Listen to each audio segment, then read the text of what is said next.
Ayan mga lods, yan ang kakalisin natin. Gamit lang tayo ng flat screw. Maluwag na pala to.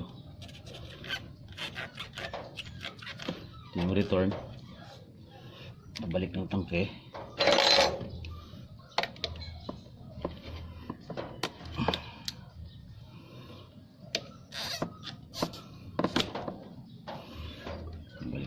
Okay, ito muna siya sa taas.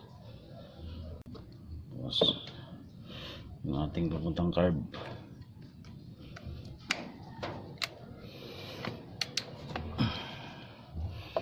Papuntang carb.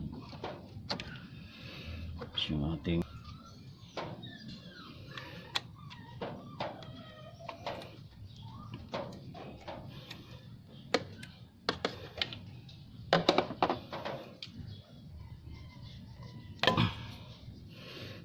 galing sa fuel tank sa tangke natin. Magamit lang tayo ng 12 combination, kaya socket kung may socket kayo. Ito yung socket. Yun.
Okay na mga lods, tapos cut na natin to.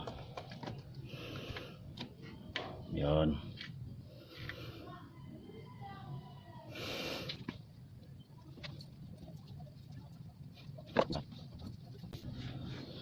Diyan siya nakalagay mga lods. Ito na po. So dadalhin na natin to sa shop. Kasi para makuha na ng sample. Yan.